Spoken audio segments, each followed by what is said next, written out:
Madrid, a la Madrid, y nada más, a la Madrid.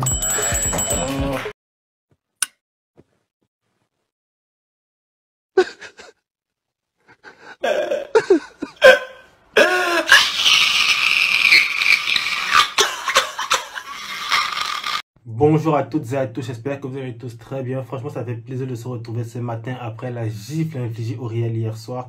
J'espère que vous avez passé une très bonne nuit. Moi, franchement, j'ai passé une nuit merveilleuse.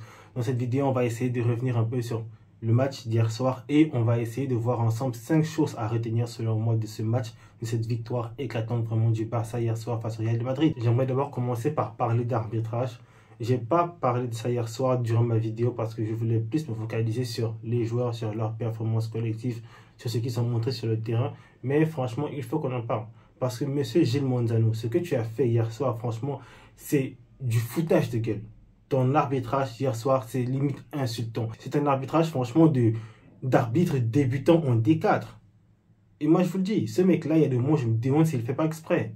Piqué l'avait dit, tu es franchement le mec qui a fait le plus mal à ce club. Moi, je vous le dis, peut-être pour ceux qui ne le savent pas, on n'a jamais gagné une finale avec Gilles Manzano comme arbitre. Et à chaque fois, il y a toujours eu des histoires vraiment clownesques en fait. Des erreurs d'arbitrage vraiment stupides, des moments où il y a des cartons à donner qui ne sont pas donnés. Et hier soir, franchement, ça continue. Heureusement qu'on a été supérieur à cette équipe-là. Heureusement qu'on a montré beaucoup plus sur le terrain pour mériter clairement cette victoire-là. Parce que moi, je vous le dis, c'est juste lunaire. De se dire qu'à chaque fois qu'on voit ce mec-là entrer sur le terrain, on sait qu'on va jouer à 11 contre 12. C'est incroyable. À chaque fois qu'il a eu à arbitrer un match vraiment du Barça, peu importe contre qui on joue, peu importe le contexte, il y a toujours des décisions vraiment bizarres. C'est tout le temps la même chose en fait. Parce qu'à chaque fois qu'il est là, on a l'impression vraiment que l'équipe adverse a un joueur en plus. Hier soir, ce qu'il fait, c'est stupide. Parce que M. Camavinga, franchement, il doit être exclu 1000 fois avant la fin de la mi-temps. Il n'est pas censé sortir de cette mi-temps-là avec juste un carton jaune. Il doit être exclu. Le Real doit finir à 10. Peut-être même à 9. Parce que même Vinicius, en deuxième mi-temps, je pense qu'il doit prendre un deuxième jaune. Il y a des fautes un peu stupides qui se fait là. À un moment où il fait un tacle, franchement, c'est pas possible.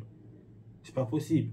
Même Tchouaméni. Tchouaméni encore, je peux dire, peut-être ça aurait pu passer. Mais Camavinga, Vinicius, les deux doivent être exclus avant la fin du match. Le match, normalement, s'est terminé 10-9 sur le terrain. Parce que oui, le carton rouge de Chesney, c'est mérité. Il y a contact. C'est vrai, c'est léger, mais il y a contact. Donc, le carton rouge, c'est mérité. Je pense même le premier but, en fait, du Real, selon moi, aurait peut-être, je ne dis pas que c'est sûr, comme je vous ai dit, je ne suis pas vraiment un très grand professionnel aussi, c'est compliqué de juger, mais peut-être que le premier but là aurait dû être refusé sur la faute qui a été commise avant de Vinicius sur Casado. Il y a eu vraiment tellement de fautes sifflées durant ce match, tellement de moments où on se dit, le gars, qu'est-ce que tu fous en fait? Même des moments où le Real perd du temps de façon stupide et le gars ne fait rien parce que oui, après le premier but, quand Mbappé se blesse là et qu'il faut lui faire son bandage, le bandage de pied, tout ça, je suis désolé. Tout autre arbitre aurait dit, ok, il est blessé, faites-le sortir, qu'on fasse son bandage hors du terrain et puis quand il est prêt, il revient. Je pense que c'est ce qui doit être fait. Mais non, on le laisse assis là, ils prennent tout son temps vraiment pour lui mettre les bandages, le faire passer ça au moins 4 fois sur les pieds. D'accord, il a besoin de son. Allez le faire à l'extérieur. Il a fallu que Rafinha vienne porter le sac de l'équipe médicale du Real Madrid pour le mettre à l'extérieur. Après, Rudiger essaie de venir l'effrayer. Mais on connaît Rafinha. Vraiment, c'est un capitaine fort, formidable. Il ne sait pas laisser faire. Mais c'est incroyable parce que quelques minutes après dans le match, je pense que c'est Lewandowski qui reçoit un coup à la tête. Je pense qu'il s'est cogné la tête avec Rudiger et tout. Il est à terre, il a mal et tout. Mais quand les gars du Barça arrivent pour essayer de prendre soin de lui pour voir ce qui se passe, directement, Gilles Manzano intervient pour venir dire faites-le sortir, allez voir ça à l'extérieur. Mon gars, tu te fous de qui? Tu te fous de qui?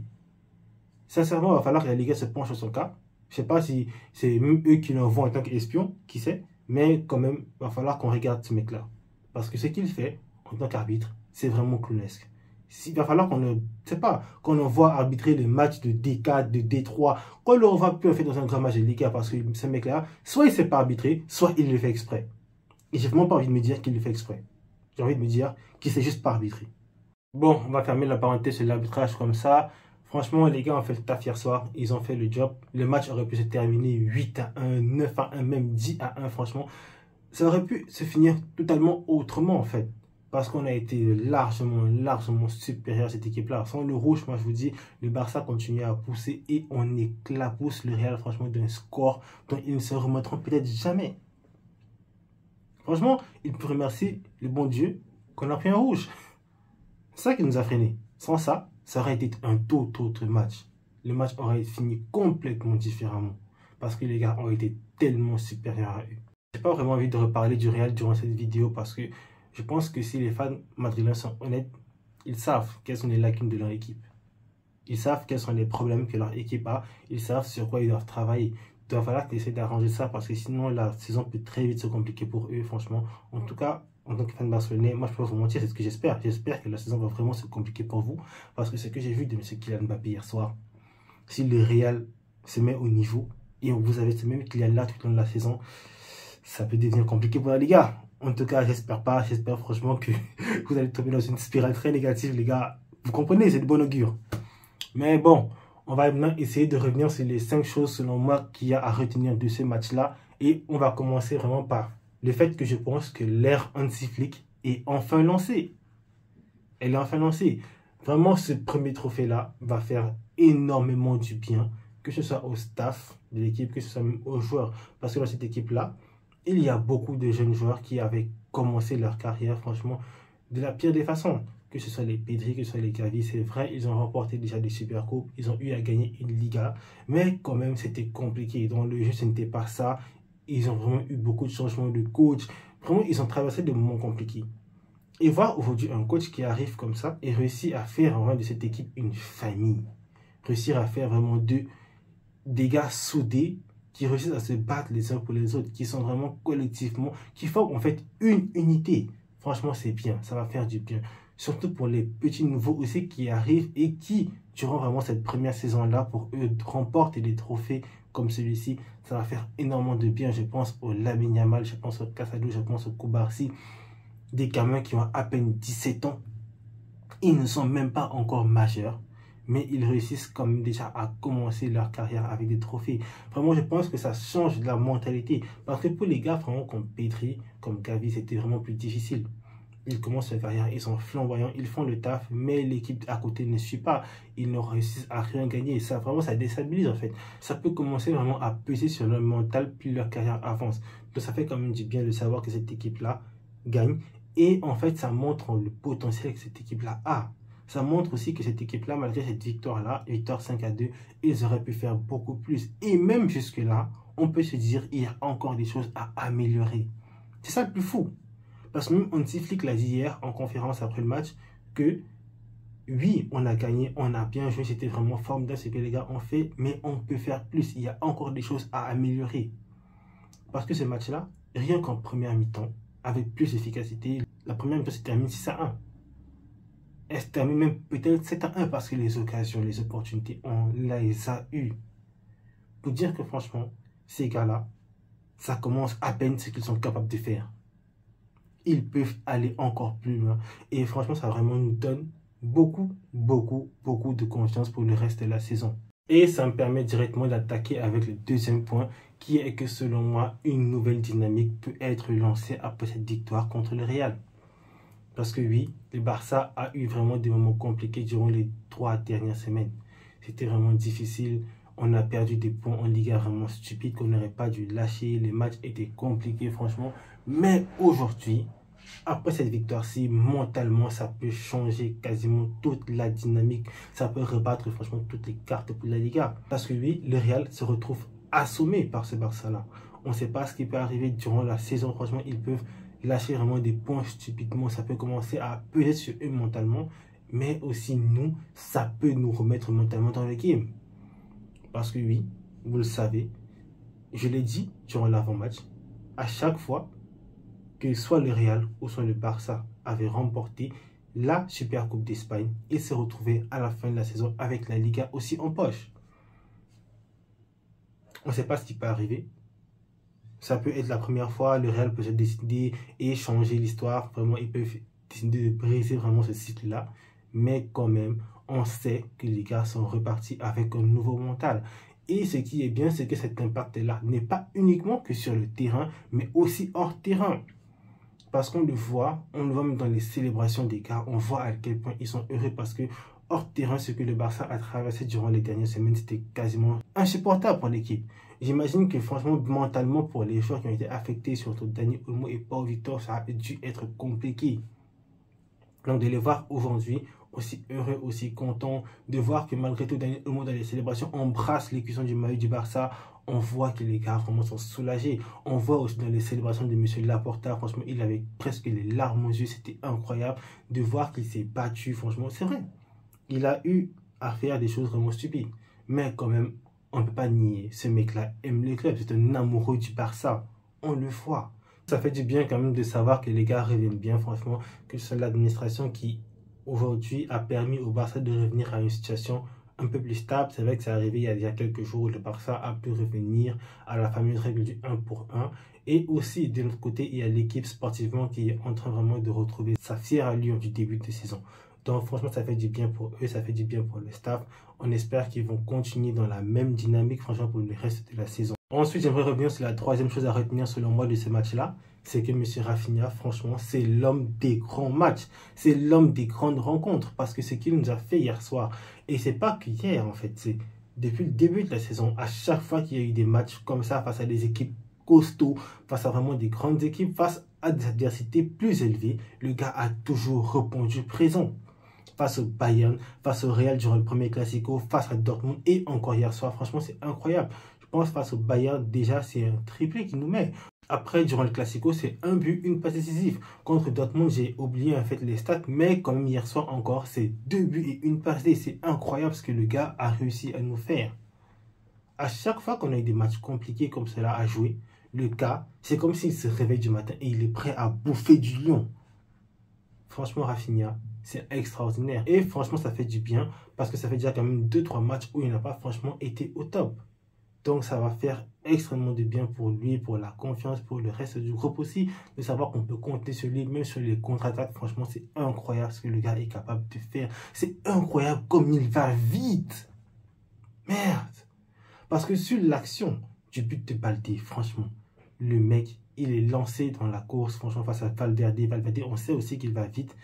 Mais la vitesse à laquelle il prend pour le manger, c'est incroyable.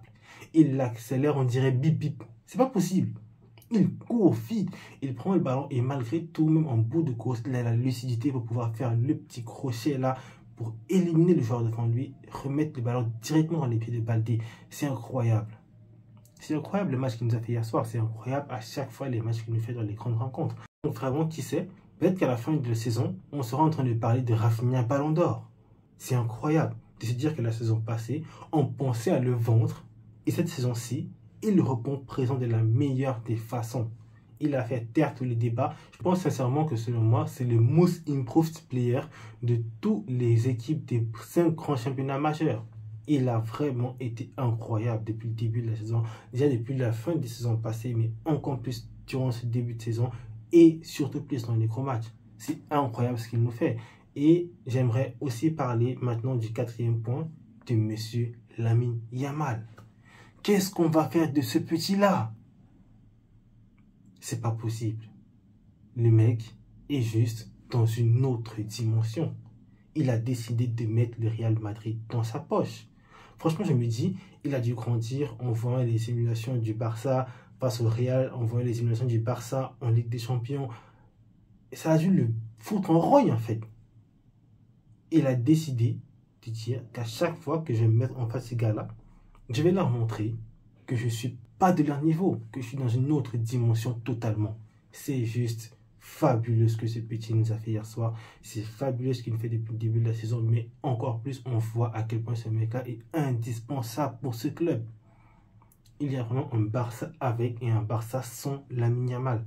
Tellement sur le terrain, il est dominant dans les dribbles, même l'intelligence en fait de jeu qu'il a, de savoir quand il faut accélérer en attaque, de savoir quand il faut prendre son temps, de savoir vraiment quand il faut temporiser et lancer Rafinha comme il l'a fait durant la contre-attaque. Franchement, c'est incroyable en fait la maturité qu'il a dans son jeu. Et certes, c'est vrai, il doit vraiment progresser un peu plus dans la finition, mais on voit quand même que c'est un bon chemin. On voit quand même qu'il est en bon voie pour progresser dans ce domaine-là parce que Franchement, le but qu'il met, c'est une passe dans les filets. Il tire pas, il fait la passe au cage. Et Courtois peut rien y faire. Malgré le fait que Courtois fait un bon match hier soir, selon moi, c'est vrai, il encaisse 5 buts. C'est difficile de dire qu'un Ghana fait un bon match quand il a encaissé 5 buts. Mais si le Real, en fait, ne prend pas des rafales, c'est parce que Courtois est là. Malgré tout ça, Lamine Yamal a réussi à mettre un but, c'est pas possible. Le but, en fait, est l'égalisation pour réussir à relancer toute l'équipe. Ce mec-là sera vraiment important pour tout le reste de la saison. C'est incroyable de se dire qu'il revient à peine de blessure. Donc franchement, on espère qu'il va continuer comme ça. Lui aussi, vraiment, c'est incroyable parce qu'il est déjà, selon moi, un contender pour le prochain Ballon d'Or. Devant les Mbappé, devant les Vinicius, devant les Bellingham. Je pense qu'aujourd'hui, si on me demandait de mettre vraiment le top 3 au niveau du podium, directement, je penserais à Mohamed Salah, Rafinha, Lamine Yamal. Je ne sais pas qui devrait être premier, mais quand même, ces trois-là, cette saison, sont en train de montrer des choses juste extraordinaires. Et enfin, la dernière chose sur laquelle j'aimerais revenir, c'est que M. Gavi is back.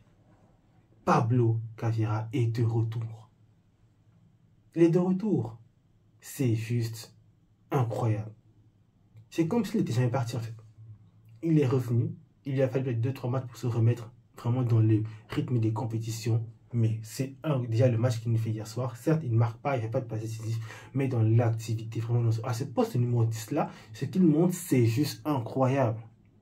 Il arrive à être très à l'aise entre les lignes, franchement, il arrive vraiment à très bien jouer avec ce jeu de déviation-là, à pouvoir être, on va pas dire, c'est vraiment un playmaker un peu plus avancé sur le terrain. C'est incroyable de savoir que ce mec-là, hormis le fait que c'est un gros bagarreur, techniquement, franchement, c'est hallucinant. C'est hallucinant. Il a une vision, une compréhension du jeu, franchement, incroyable. C'est incroyable. Franchement, il n'y a pas grand-chose de plus à dire sur lui. On est content de savoir qu'il est retour. On est content de savoir vraiment qu'il est là, qu'il sera vraiment important pour le reste de la saison. Vraiment, ça permettra en fait d'avoir un Gavi et un Daniel Olmo en concurrence pour ce poste numéro 10. Là, on aura vraiment plus d'options parce que Daniel Olmo, c'est un profil un peu plus différent, un peu plus technique, un peu plus dribbleur. On va dire un peu plus fantaisique que M. Gavi, mais quand même, avoir ces deux joueurs-là, vraiment en bataille pour ce poste-là, ça ne peut que nous faire du bien. Ça ne peut vraiment que nous faire du bien. Les gars, franchement, je suis très content de la victoire du Barça d'hier soir. Je suis vraiment dans un bon mood et j'espère que ça va continuer comme ça. Franchement, il faut qu'on regarde vraiment vers l'avant parce que ça va être difficile. Il y a encore beaucoup de matchs à faire pour le reste de la saison. Il va falloir qu'on se batte pour cette Liga-là. Vraiment qu'on prenne le momentum qu'on est en train de construire maintenant et qu'on l'utilise pour aller chercher cette Liga-là. Parce que le Real ne va pas être invincible toute la saison. Je pense qu'avec ce que j'ai vu hier soir, qu'il y aurait des équipes face à lesquelles ils n'ont pas réussi à trouver la solution. À part si vraiment il y a des grandes remises en question dans ce club-là, ils vont lâcher des points. Donc il va falloir que les gars soient impliqués déjà dès le prochain match en Coupe du Roi. Je pense que le prochain match va arriver très vite. Je pense que c'est en semaine là, si je ne me trompe pas. Peut-être que c'est samedi ou mercredi. Je suis un peu embrouillé. Mais quand même, il va falloir que dès le prochain match, que les gars, franchement, soient au niveau.